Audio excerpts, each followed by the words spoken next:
This is what America's thinking for Thursday, June 6th. I'm Jamal Simmons. The Democratic presidential primary contest is about to kick into high gear as the candidates prep for the first series of debates on June 26th and 27th.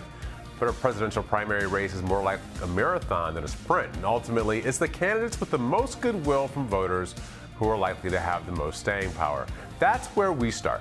With the help of our exclusive Hill Harris X poll, we asked voters, how willing are you to support various candidates for president? We took out their first choice to see who else they might be willing to support, and let's take a look at the numbers.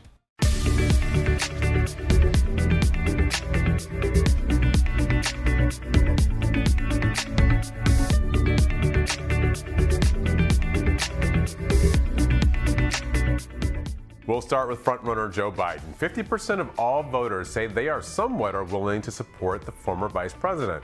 That includes 79% of Democrats, 45% of independents, and almost 1/4 of Republicans. We also gave people the option to say they weren't likely to support a candidate. And in Biden's case, 16% of Democrats say they just don't see themselves as willing to support him. And now Bernie Sanders. 42% of voters say they are very or somewhat willing to support the Vermont senator. That includes 69% of Democrats, 39% of independents, and 15% of Republicans who say they might support the self-described Democratic Socialist.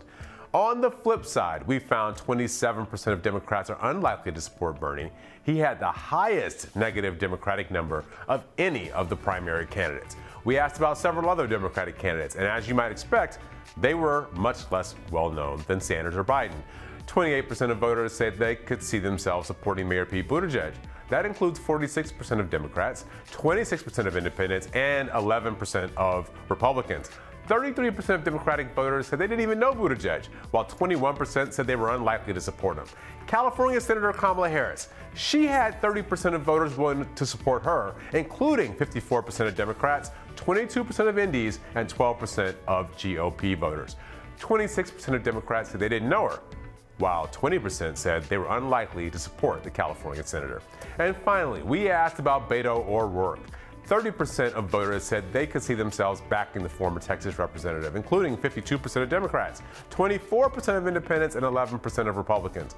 22% of Democrats said they were unlikely to support O'Rourke, while 26% said they just didn't know who the traveling man was. So, with that many candidates in the race, there are going to be 100 ways to dice and slice this entire campaign. We'll keep our eyes on the primary and let you know what we find out. That's going to wrap us up for today. Come back tomorrow. We'll dive deeper into America's views on abortion rights. I'm Jamal Simmons. You can find more of my work here on Hill TV or at Jamal Simmons on Twitter or at Real Jamal Simmons on Facebook and Instagram. Now we all know what America's thinking. See you next time.